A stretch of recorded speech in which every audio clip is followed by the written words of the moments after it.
भवसंभवभीति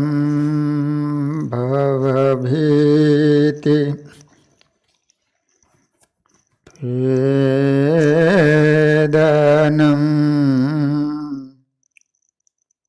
सुखसंपत् करुणानिकेतनम्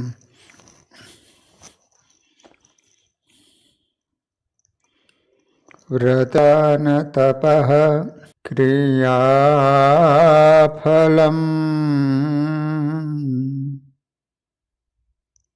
सहजानन्दगुरुं भजे सदा।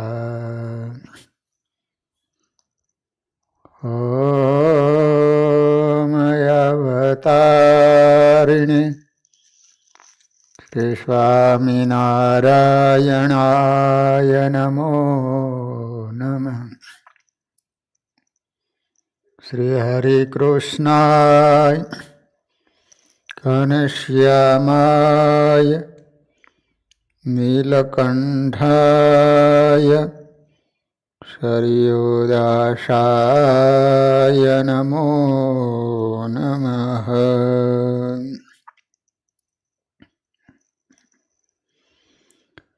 बोलो स्वामीनारायण भगवाननी। श्री हरिकृष्ण महाराजनी। श्री नरनारायण देवनी। श्री लक्ष्मीनारायण देवनी। श्री रेवती बड़देवजी महाराजनी जय।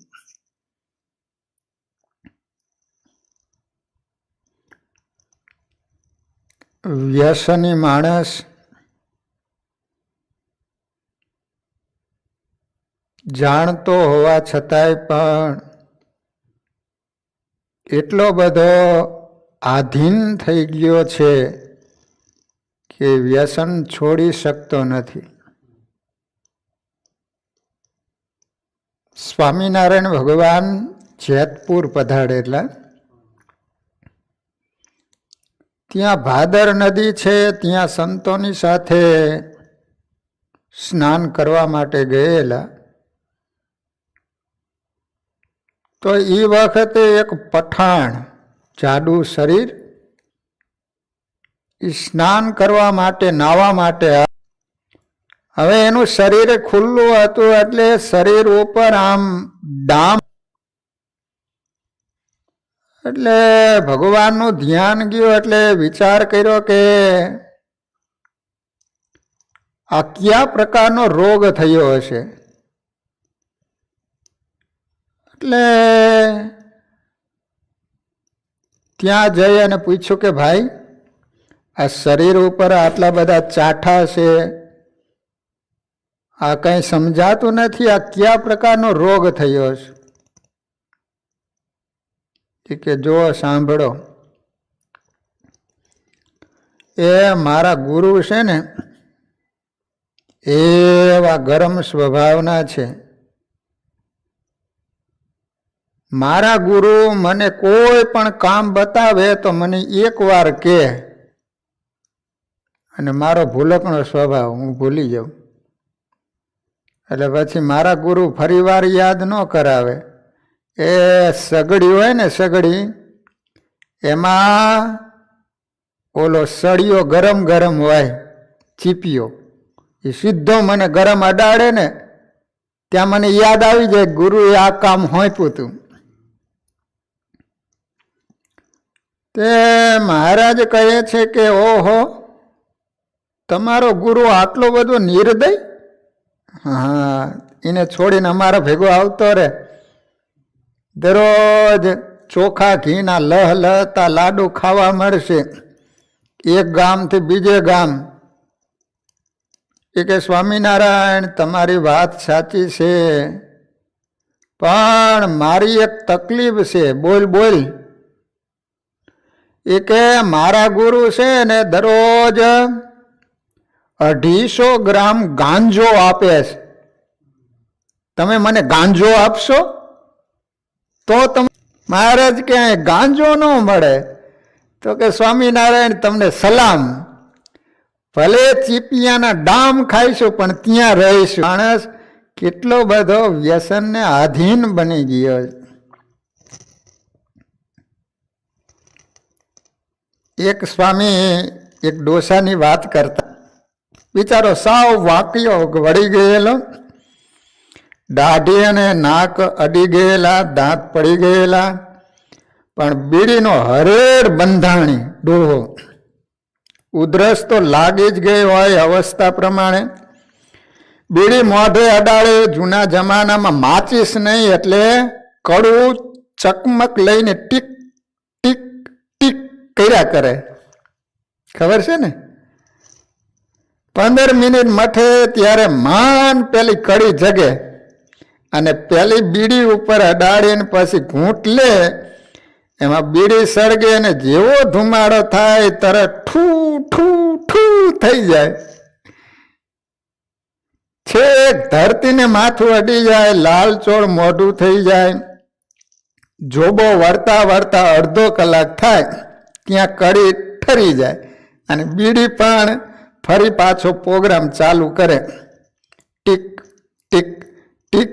વળી કડી હળગે, વળી બીડી અડાડે, જેવી હળગે ફૂંક લે ત્યાં ઠૂ થઈ જાય. ઉધરસ તો હોય જ અને સાથે સાથે આ ધુમાડામાં એવા રસાયણો છે કે જે ગળાના કોષોમાં સોજો લાવે છે, પરિણામે કફની વૃદ્ધિ થાય. દરેક બંધાણીને અવસ્થા જતા અને બંધાણ વધતા મોટી ઉધરસની સાથે સાથે ભયંકર ચીકણો કફ ગળામાં જામે છે. તે માન માન ગળામાંથી નીકળે અને કેવો કફ! જો કોઈના પગે વળગ્યો હોય તો અઠવાડિયા સુધી છૂટવાનું નામ ન લે. પણ આ દશા જુવાનિયાઓને નહીં સમજાય. એ તો બીડી સિગારેટ હાથમાં ઘાલીને મુઠ્ઠી બંધ કરી કાણામાંથી ચૂસકી મારે. એવો ઊંડો દમ લગાવે, એવી ધુમાડાની ફૂંક મારે, છત સુધી અડાડી દે. એક જણો રાતે હૂતો તો બેઠો થઈને લાઇટ ચાલુ કરીને બીડી પીવા માંડ્યો. બીજો જાગી ગયો, અટાણે શું કરેશ? આ મધરાતે બીડી પીવું છું. બીડી પીવો હોય એમાં વળી લાઇટની શી જરૂર છે? હું જ્યાં સુધી મારો ધુમાડો નથી, મને કોંટો ચડતો નથી. ધુમાડો દેખાય છે પણ ત્રાસ સહન કરવો પડશે તે નથી દેખાતું. એક બાબત એ પણ જાણી લ્યો, જ્યારે બીડી સિગારેટ સળગાવવામાં આવે ત્યારે એની આગળ સળગતો ભાગ છે એનું ટેમ્પરેચર 300 સેન્ટીગ્રેડથી પણ ઊંચું હોય છે. જ્યારે ધુમાડો ખેંચે છે ને ધુમાડો મોઢામાં જાય છે ત્યારે તાળવાનું ઉષ્ણ તાપમાન 120 સેન્ટીગ્રેડ સુધી પહોંચે છે. એટલે મોંની અંદર ગરમી ફેલાય છે અને પરિણામે મોં શુષ્ક થવા માંડે છે, કોરું થવા માંડે છે. ઝેરી ધુમાડાની અસરથી પરિણામે બીડી સિગારેટ પીનારનો હોઠ કાળો થતો જાય અને એ જગ્યાએ કેન્સર થવાની શુભ શરૂઆત થાય છે. મંગલાચરણ ત્યાં થાય. વળી જીભમાં પણ અસર થઈ શકે, ગળામાં અને સ્વર પેટીમાં પણ થઈ શકે. કાર્બન મોનોક્સાઇડ ભયંકર ઝેરી વાયુ છે. માણસને ગુગડાવીને મારી નાખે, કારણ કે તે ઓક્સિજનનો કટ્ટર વિરોધી છે. કાર્બન મોનોક્સાઇડ, એક સિગારેટની અંદર 5 મિલી મોનોક્સાઇડ હોય છે. 200 પતલીની એક લોહીની બોટલમાં તે ભળી શકે અને એટલા લોહીને નકામું કરી શકે. કેટલું? એક સિગારેટની અંદર 5 મિલી મોનોક્સાઇડ હોય, એ 250 મિલીની અંદર લોહીની બોટલ હોય તો એને નકામું કરી નાખે. એટલે બંધાણી જ્યારે બીડી સિગારેટ પીવે ત્યારે 1 બોટલ જેટલું લોહી એના શરીરમાં હોવા છતાં કામ આપતું નથી. શા માટે? તો કાર્બન મોનોક્સાઇડ લોહીમાં ઓક્સિજનને ભળવા દેતું નથી. એટલે લોહી શુદ્ધ થતું નથી અને અશુદ્ધ લોહી એમ જ ફેર્યા કરે. તે શરીરને પોષણ આપતું નથી, એટલે વ્યસનીને હિમોગ્લોબિનની ઉણપ વર્તાય છે. માટે બંધા જ્યારે નાના મોટા રોગમાં સપડાય છે ત્યારે જલ્દીથી એ દર્દમાંથી સાજા થઈ શકતા નથી, કારણ કે એના લોહીમાં રક્તકણની કમી વર્તાય છે. પણ જો બંધાણ છોડી દે તો જલ્દી સાજો થઈ જાય. તેમાં બીજા પણ ઝેરી તત્વો છે, પણ બધાની ચર્ચા લેવા જઈએ તો ઘણું લાંબુ થાય. ટૂંકમાં આટલી અસર નિકોટિન, ટાર અને કાર્બન મોનોક્સાઇડની છે. આવી ભયંકર બરબાદી થતી હોવા છતાં પણ લોકો પીવે છે. પુરુષો તો પીવે, પણ હવે તો બહેનો પણ ઉપડી છે. એને એમાં ફેશન દેખાય છે, મોર્ડન થયાનો અહેસાસ થાય છે. બહેનોને પણ પુરુષ જેટલા જ રોગો થાય છે. ઉપરાંત જો એ સગર્ભા હોય તો એના ઉદરમાં રહેલું બાળક ધૂમ્રપાનથી મરી જાય છે. જો ધૂમ્રપાન ઓછું હોય તો બાળક મરે નહીં, પણ ઓછા વજનનું તો અચૂક અવતરે. એનું મગજ અવિકસિત રહે છે. પરિણામે બાળકને જન્મજાત માનસિક બીમારી મળે છે. આમ માતા જ એના બાળકની હત્યારી થઈને એક કંપનીવાળાએ હમણાં લેડીઝ સિગારેટ કાઢી છે. એને તો ધંધો વિકસાવી નફો રડવો, એથી અવનવા નુસ્ખા ખોડે, પણ આપણે જો એની લપેટમાં આવીએ તો મોત સિવાય કાંઈ ન મળે. એક સિગારેટ 6 મિનિટનું આયુષ્ય ઘટાડે. એક સિગારેટ પીવો એટલે તમારી 6 મિનિટની આયુષ્ય ઘટી જાય. સિગારેટિયા ધ્યાન રાખજો. એક સિગારેટ પીવો એટલે તમારી 6 મિનિટની આયુષ્ય ઓછી થાય. એટલે જે રોજ 10 સિગારેટ પીવે એનું 1 કલાકનું આયુષ્ય કપાઈ જાય. જિંદગીનો 1 કલાક તે સિગારેટ પીને કાપે. એટલે કોઈકે બહુ સરસ કહ્યું છે, cigarette has fire at one end and fool at the other end. બીજા છેડે મૂર્ખ છે. એ જ મૂર્ખ કહેવાય ને કે જે પોતાના આયુષ્યને રોજ 1 કલાક કાપે. અમેરિકાનો પ્રસિદ્ધ પત્રકાર માર્ક વોટર્સ સિગારેટનો બંધાણી ફેફસા સડવા માંડ્યા થયું. હવે શ્વાસ લેવાતો નથી. કપ પુષ્કળ ભરાયો છે. મૃત્યુ એની નજર સામે દેખાય છે.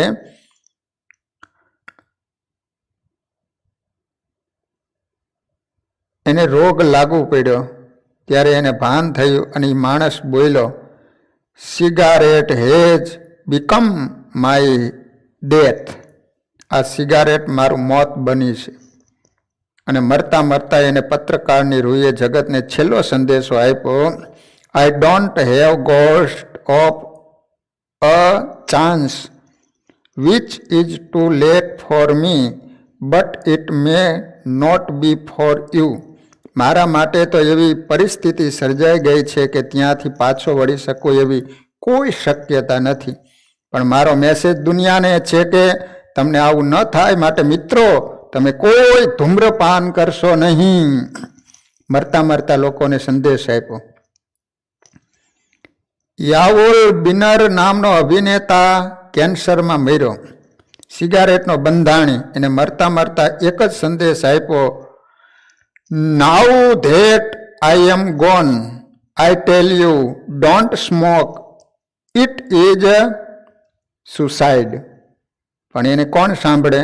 ભારતમાં ધૂમ્રપાનથી 3000 બંધાણી વ્યક્તિ મૃત્યુ પામે છે રોજ. જો કેટલા માણા? 3000 માણા.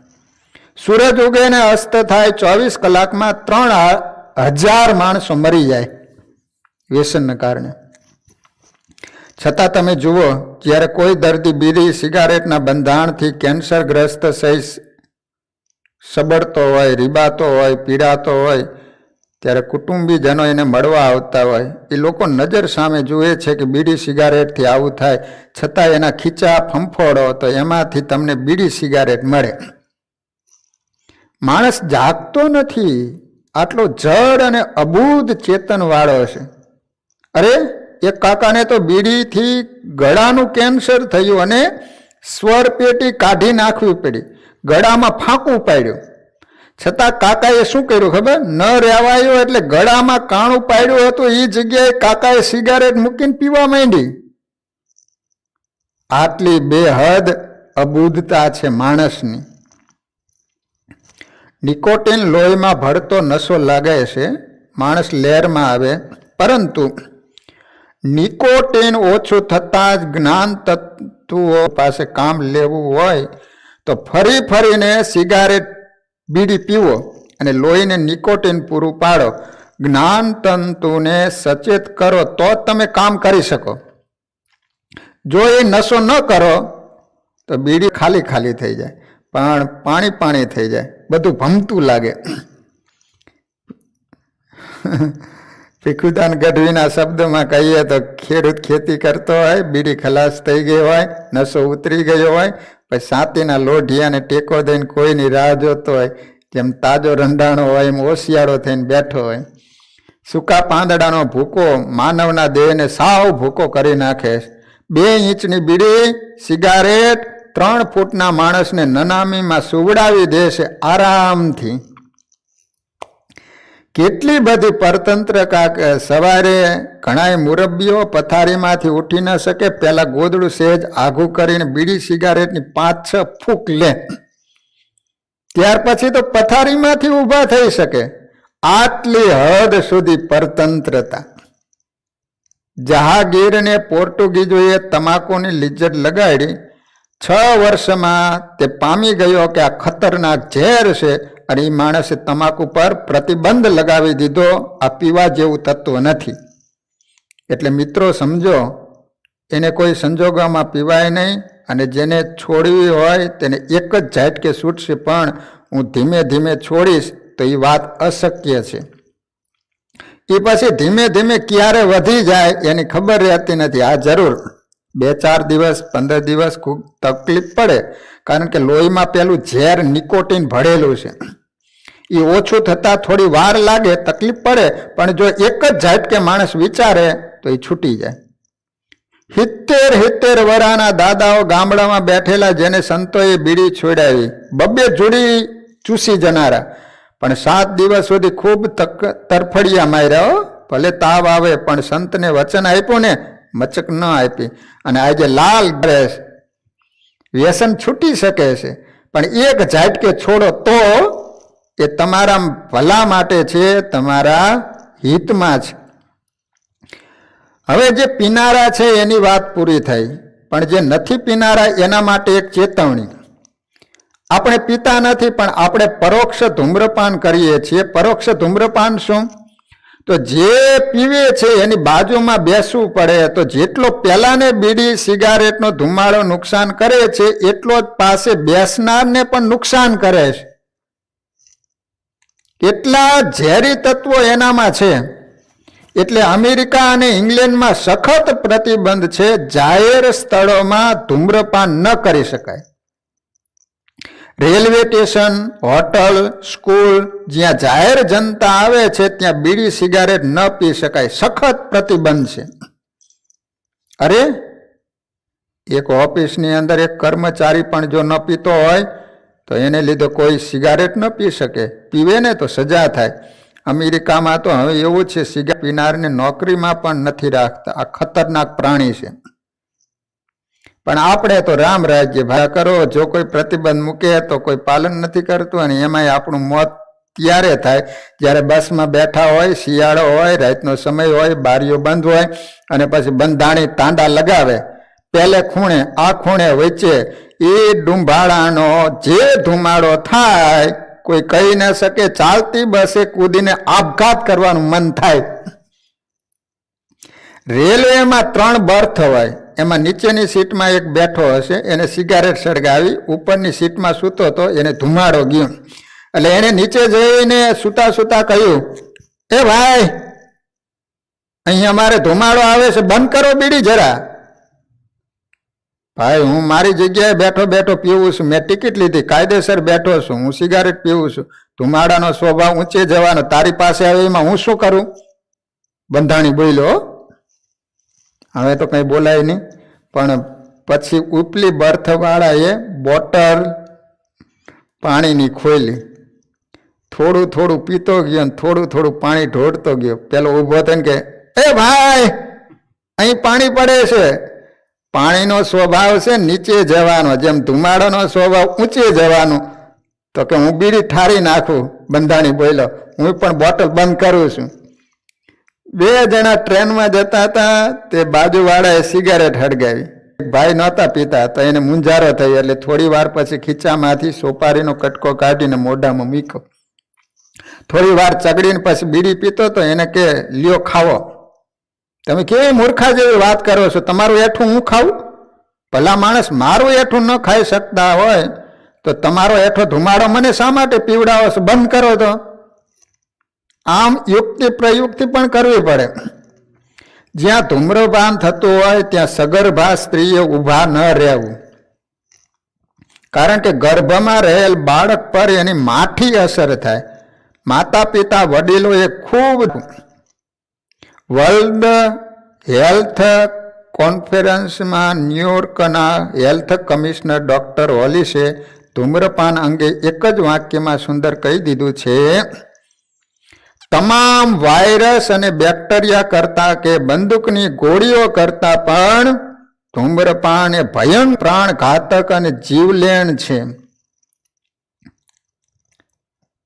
હવે આવે છે ભક્તજનો ગુટકાની વાત. હવે આ સિગારેટ બીડીની વાત પતી ગઈ. હવે આવે છે ગુટકા, જે વ્યાપક વ્યસન છે. સર્વવ્યાપક, સર્વ સુલભ, સર્વભોગ્ય એટલે ગુટકા. ચાવીને ખવાય, મોંમાં રખાય, મૈત્રી વધારવા બીજાને પણ અપાય. એમાંય ભારતમાં મળતા ગુટકા વ્યાપક વ્યસન થઈ ગયું. દ્વારકાથી જગન્નાથ સુધી ચાલ્યા જાઓ, બધે મળશે. રામેશ્વરથી કેદારનાથ જાઓ, એની ટોચ ઉપર જાઓ, બધે મળશે. પાન ગલા ઉપર તો મળશે, પણ કરિયાણા અને કાપડની દુકાન ઉપર પણ મળશે. મોડી રાત સુધી આપના સ્વાગતમાં ગલ્લા ખુલ્લા હોય. લાલ પીળા ચટકટા પેકેટમાં 50 પૈસાથી માંડી 2 રૂપિયાની પડીકીઓમાં મળશે.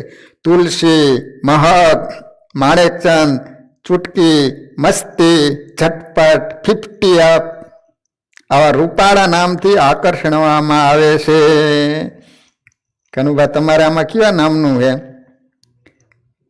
બધા ખાય છે, નાના મોટા યુવાનો, સ્ત્રીઓ, પુરુષો, શ્રીમંતો, ગરીબો લહેરથી ખાયો. બીડી સિગારેટ અને ચોડીને ખાવાની તમાકુની તો અમાન્ય રખાતી. વડીલોની સામે તમાકુ ખવાતી નહીં, પણ ગુટકાએ આ આમાન્ય નાખી. એક જ પાઉચમાંથી બાપ દીકરો મુખવાસની જેમ 50-50 કરીને ખાય. એટલે ગુજરાત કેન્સર રિસર્ચ સેન્ટરના ડોક્ટર દેવેન્દ્ર પટેલે એમ કહ્યું છે કે ગુટકાની તો આ મોકાણ છે, આને કોઈ વ્યસન ગણતું નથી. સૌ સિંગચણાની જેમ ખાય. અરે સ્કૂલની રિસેસમાં 7-10 વર્ષના છોકરા પણ ટેસડો મારી લે છે, અને રિસેસ પછી ક્લાસમાં જાય ત્યારે માસ્તર સાહેબની ગમતી પડીકી લઈને જાય, કારણ કે એની કૃપા થાય તો પરીક્ષામાં પાસ થઈ જવાય. ખબર નથી આ પરિસ્થિતિ ક્યાં જઈને અટકશે. ગુટકાનું બંધારણ તમે જાણો છો? એમાં ઝેરી તમાકુ, પ્રોસેસ્ડ સોપારી, કાથો, ચૂનો, સ્વાદ અને સુગંધ માટે એલચી, મેન્થોલ અને ભયંકર રાસાયણિક એસેન્સ પરફ્યુમ હોય છે.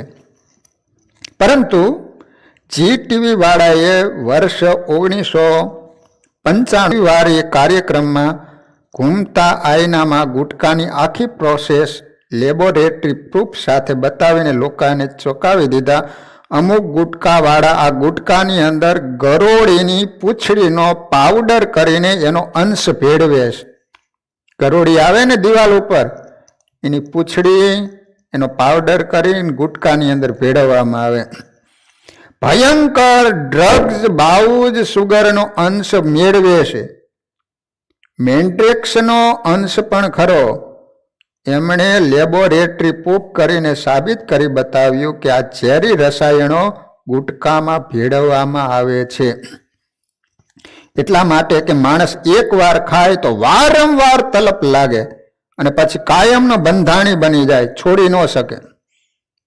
એટલે અમદાવાદના પ્રસિદ્ધ પત્રકારે લખ્યું છે કે માણસ થોડો સમય ગુટકા ખાય પછી તે અતિ વિહવળ અને પાગલ જેવો કેમ થઈ જાય છે, આમ કેમ બને છે, એમાં કયું રહસ્યમય તત્વ છે એની ન્યાયી લેબોરેટરીમાં તપાસ થવી જોઈએ. પણ કોણ તપાસ કરે? કારણ કે આ બધા ગુટકાવાળા અને મોટી મોટી કંપનીઓવાળા તો રાજતંત્રને ખીચામાં લઈને ફરે, કશું થઈ શકે એમ નથી. ગઈ પરીક્ષામાં નાસિકમાં એક ઘટના બની. કોઈ છોકરો પરીક્ષા આપતો હતો. નિરીક્ષકે જોયું કે છોકરો ગુટકા ખાય છે, તેથી એને છોકરાને બહાર થૂકી આવવા જણાવ્યું.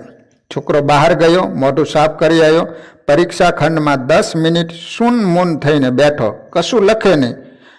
પછી પેપર મૂકીને જતો રહ્યો. નિરીક્ષકે એને અટકાવ્યો અને પૂછ્યું, આમ કેમ થયું, શું થાય છે તને? છોકરો કહે, હું ગુટકા નથી ખાતો તો મને કશું સૂઝતું નથી, મને મૂડ નથી આવતો, હું કશું લખી વાંચી શકતો નથી, હું પરીક્ષા નહીં આપી શકું. એવા ઘણા લોકો છે ગુટકા ખાવાનું કરે. રાત્રે સૂવે ત્યારે ઓશિકાની નીચે ગુટકા મૂકીને સૂવે. ઓશિકાની નીચે નહીં, મોંમાં ભરાવીને પણ સૂળનાર. સવારે ઉઠીને જ્યાં સુધી મોંમાં તમાકુ ગુટકા નથી નાખતા ત્યાં સુધી ટોયલેટ જવાનો ટ્રંક કોલ આવતો નથી. બધી જ લાઈનો ચોકઅપ હોય છે કે જ્યારે થોડુંક ટોબેકો લે ત્યાર પછી બધા કચુકડા ચાલુ થાય.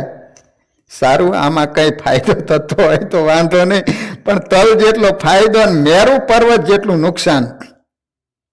ગુટકા શરીરને શું નુકસાન કરે છે તે જોઈએ. તો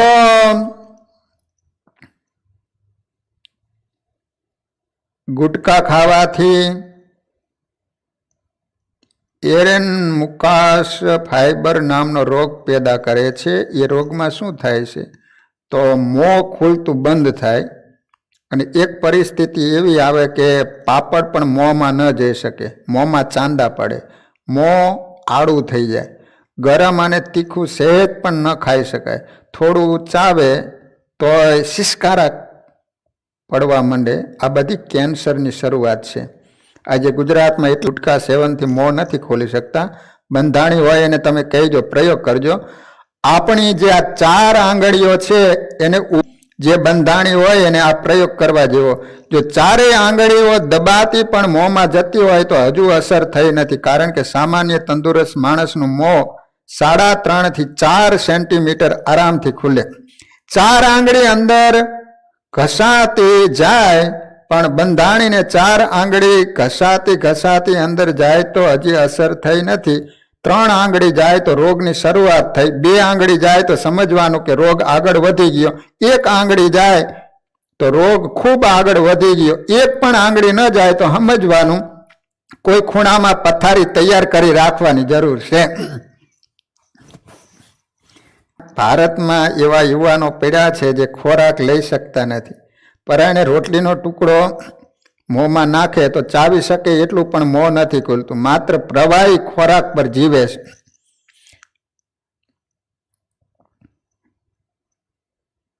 એક કિસ્સો તો ડોક્ટરે એવો જણાવ્યો, એક જણાનું મોં ખુલતું બંધ થઈ ગયું. એના મોંમાં ડોક્ટરે એની ટ્રીટમેન્ટ માટે એક ગોળી 125 રૂપિયાની એવી 3 વખત દવા લેવાની, પણ મોં ખુલે નહીં તો ગોળી કેમ લેવી? એટલે એના માટે એક મિની જેક વસાવો પડ્યો. 2 દાંતની થોડી જગ્યામાં જેક મૂકીને મોંને ખોલે, જગ્યા થાય એટલે તરત ગોળી મોંમાં નાખી દે. જેક કર્યો. એક જણો પાણી રેડે ત્યારે ગોળી લેવાય. જેકથી આટલું કામ કરવામાં યુવાને થોડે દિવસે તારા દેખાઈ જાય, આખા શરીરે પરસેવો વળી જાય, આંખમાંથી પાણીની ધાર થઈ જાય, મોત માગે પણ એમ મળે.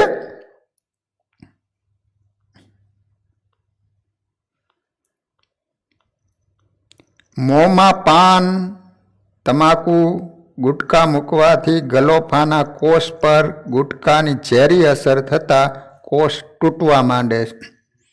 સામાન્ય રીતે શરીરમાં 21 દિવસે કોષ બદલાય, પણ મોંમાં તમાકુ ભરવાથી દિવસમાં 2 વાર કોષ બદલાય છે, તૂટે છે. પરિણામે કોષ સર્જનમાં અનિયમતા સર્જાય છે અને એને લીધે ફાઇબ્રોસિસ થાય છે.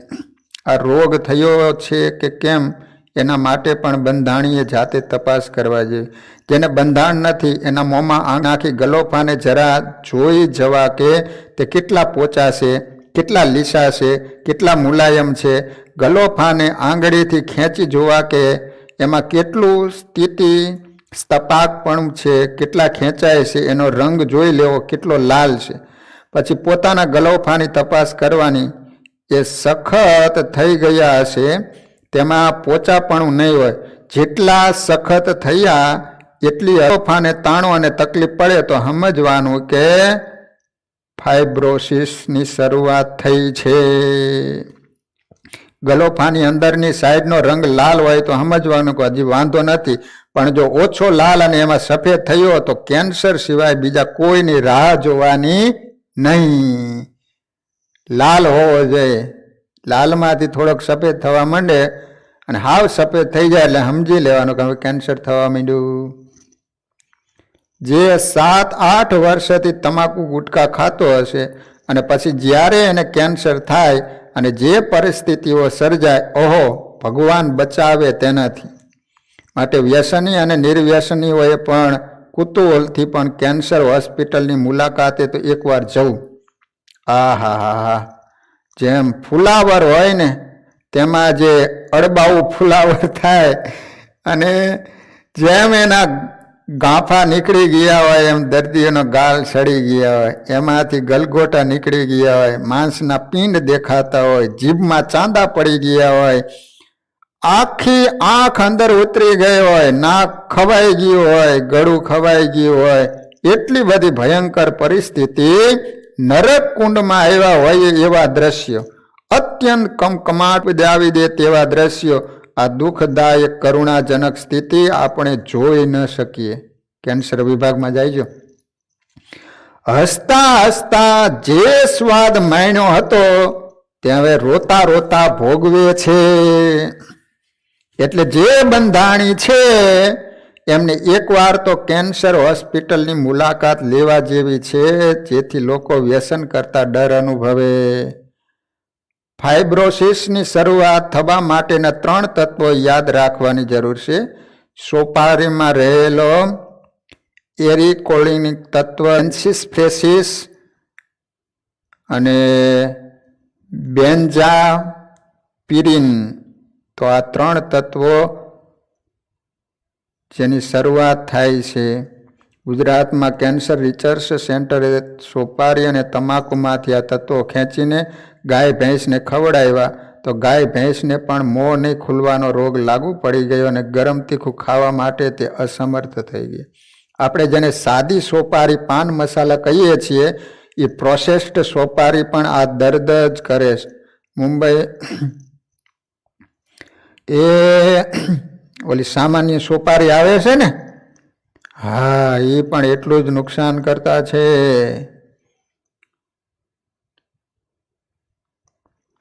કિમામને લોકો સાદી વસ્તુ ગણે છે. કિમામ આવે ને, કિમામ, પણ એ સાદી નથી. તમાકુને ઉકાળીને જે કાઢવામાં આવે છે એ કિમામ છે. એટલે તો એ નિકોટિનનો પણ દાદો છે. એને લોકો સાદું સમજીને ખાય છે, એ ખોટું છે. સાદું નથી પણ મારી નાખે એવું છે. જેટલા સાદા પાન મસાલા પ્રોસેસ્ડ સોપારી નુકસાન કરતા છે એટલું જ આ નુકસાન કરતા છે એવું સંશોધનકારોનું તારણ છે. વડોદરાનો એક કિસ્સો કહી દઉં, બનેલી સત્ય ઘટના. એક વણિક પરિવાર, એક જ લાડકી દીકરી, BEd ભણી, સગપણની વાત ચાલે. હેમાંગ નામનો યુવાન પરિવાર સાથે છોકરી જોવા આવ્યો. બંને પરિવારે એ માટે બહાર જવાની મંજૂરી આપી.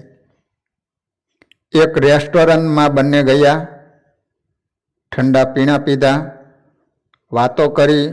તે દરમિયાન છેલ્લે પેલા યુવાને હાથમાં મસળ્યો અને ખાધો આ છોકરીને એ ન ગમ્યું, કારણ કે એના પરિવારમાં કોઈ ગુટકા ખાતા નહોતા, માવા ખાતા નહોતા. ઘેર આવીને છોકરીએ એના પપ્પાને વાત કરી, યુવાનમાં મને કાંઈ વાંધો નથી, પણ તેને એક ખરાબ આદત છે તમાકુ ખાવાની. દીકરીએ એના બાપને વાત કરી. આ સત્ય વાત કહું છું હો, સત્ય ઘટના ઘટી ગયેલી.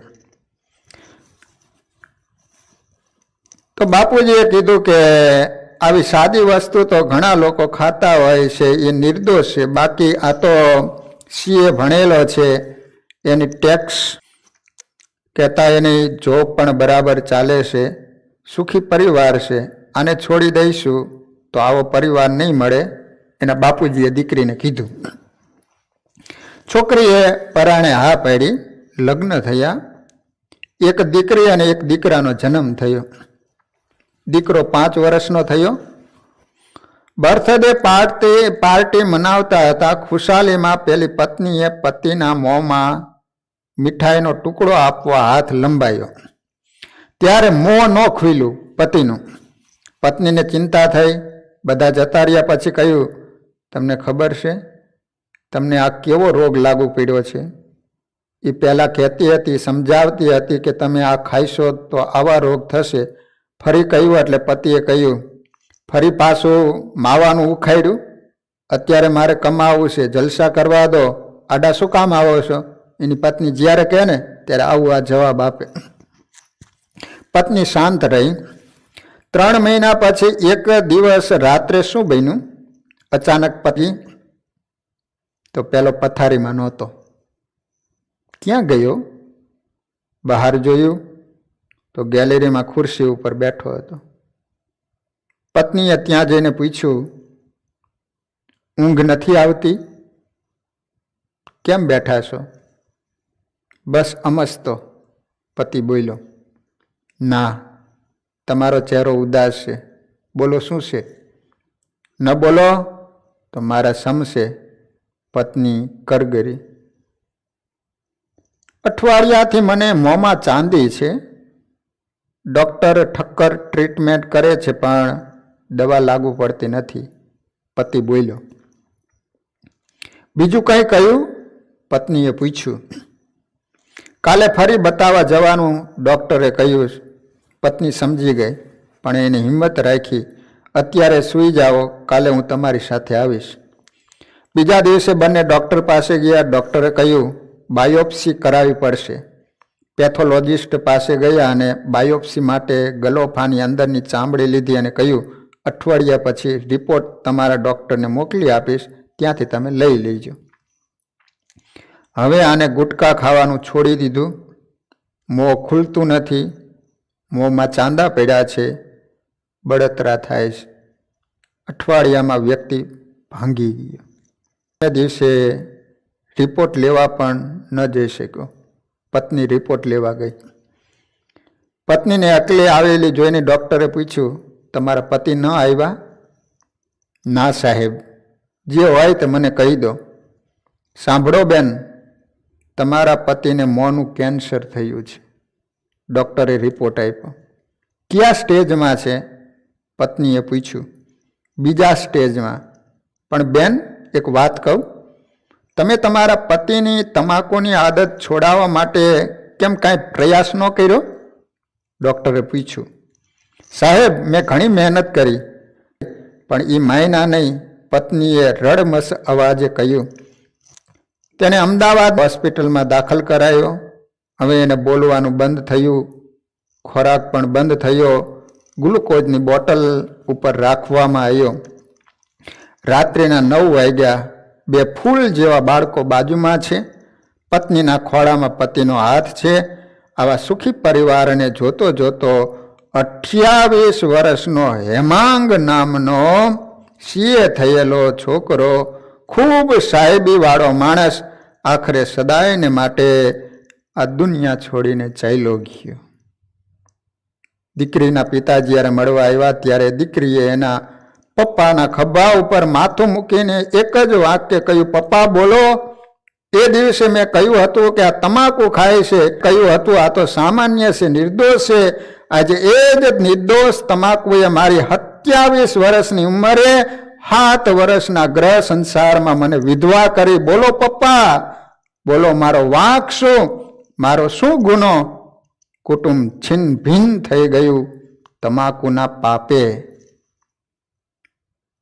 એટલે જ દીકરીઓએ નાની ઉંમરમાં વિધવા ન થવું હોય તો સગપણ કરતા પહેલા જે યુવાન માવા મસાલા ખાતા હોય એની સાથે સગપણ ન કરશો, ભલે વાંઢો વાડા જેવો આટા માર્યા કરે. જો બહેનો આ ઝુંબેશ ઉપાડે ને તો વ્યસન નીકળી જ જાય, પણ બહેનો જ કંઈ કરતી નથી. બોલો, એની સામે ખાતો હોય તો કોઈ દી ના નથી પાડતી. એમ ચોખ્ખી ભાષામાં કહી દેવું જોઈએ. જ્યારે સગપણ કરે ત્યારે જ દીકરીઓએ કબૂલાત કરવી પડે કે જો તારા વ્યસન છે નહીં, ગમે એવો હોય ગમે એવો સુખી ઘરનો હોય તો નહીં એટલે નહીં જ.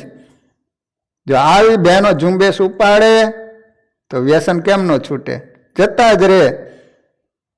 પણ બહેનો અર્ધાંધી નથી બતાવતી, એની સામે જ એનો ધણી ખાતો એની આ વ્યસન છૂટે. કયો હલો. યુરોપ, અમેરિકા અને ગુજરાતના રિસર્ચ સેન્ટરમાં એક ચોંકાવનારો અભ્યાસ થયો છે. એટલે જે પાન મસાલા ખાનારા છે એના ગાલની બાયોપ્સી કરી તો એમાંથી એમને જનીન સૂત્રો, રંગસૂત્રોની અનિયમિતતા જણાય છે.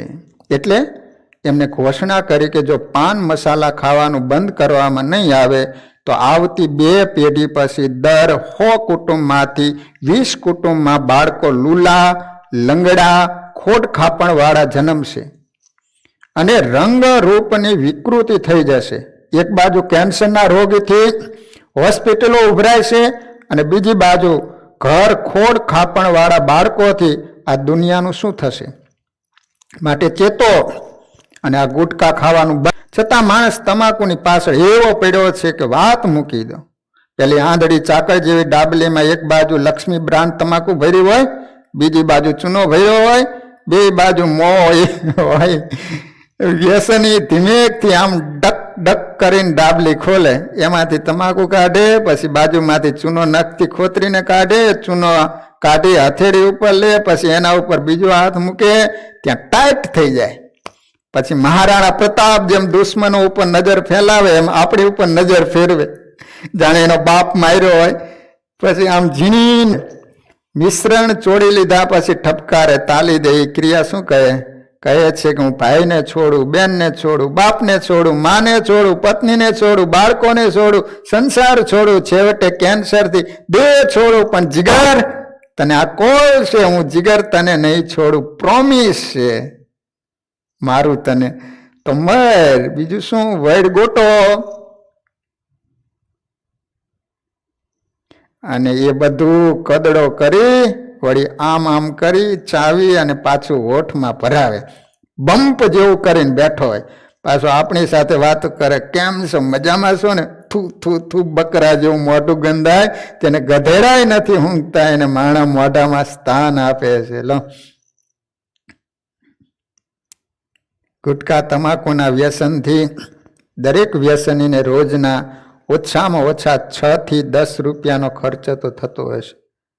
આમ તે 1 મહિનાની અંદર 200 થી 250 રૂપિયાનો વ્યય કરે. વર્ષ દાડે 2 થી 3 હજાર રૂપિયા હળગાવી મારે. 19 વર્ષનો યુવાન ફક્ત 1 વર્ષ માટે વ્યસન બંધ કરીને 2000ની રકમ જો ફિક્સ ડિપોઝિટ તરીકે બેંકમાં મૂકી દે તો ડબલ થતા જાય. અને 30 વર્ષે કેટલા થાય? એ જ્યારે 50 વર્ષનો થાય ત્યારે એની પાસે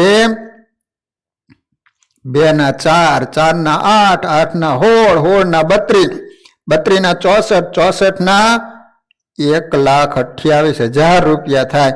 ફક્ત 50 વર્ષની ઉંમરે ફક્ત 1 વર્ષનું બંધાણ બંધ રાખીને બેંકમાં મૂકે તો 50 વર્ષનો થાય ત્યારે એની પાસે બેંકમાં 1,28,000 રૂપિયા હોય. બીજા 8 વર્ષ જીવી જાય તો એની પાસે 2,56,000 રૂપિયા થાય. એને વ્યસન નથી એટલે તે બીજા 8 વર્ષ જીવે અને 66 વર્ષનો થાય ત્યારે વૃદ્ધની પાસે 5,00,000 12,000 રૂપિયા થાય. હવે એને કોઈના બાપના રોટલાની ચિંતા ખરી? એવા એક ગામમાં 60 વર્ષના 100 ડોસાઓ પડ્યા હોય તો એની ફિક્સ ડિપોઝિટ 5 કરોડ રૂપિયા થાય. અધ થઈ જાય ને. હવે વૃદ્ધો પાસે કેટલી સંપત્તિ થાય? 5 કરોડમાંથી એટલા બધા દાન પુણ્ય કરે કે બધા વૃદ્ધો સદે સ્વર્ગમાં જાય. પણ એ બધું જ બીડી અને ઠુગલાની પાછળ જતું રહે છે. આ તો વ્યક્તિગત થયું, પણ એક આખા ગામનું જુઓ. દરેક ગામની યોજના 1000 રૂપિયા વેડફાતા હોય તો મહિનાના 30,000 રૂપિયા થાય. એ વર્ષે 3.5 થી 4 લાખ રૂપિયા એક ગામ વ્યસન પાછળ બરબાદ કરે. 3.5 થી 4 લાખ રૂપિયા જો એવી રીતે એક ગામ પેટીમાં નાખતું જાય અને આવી રીતે બચાવે તો કોઈ ગામ સ્કૂલ, દવાખાનું, પાણી, રસ્તા, લાઇટ વગરનું ન રહે અને સ્વર્ગ સરીખું નાનકડું ગોકુળિયું ગામ બની જાય.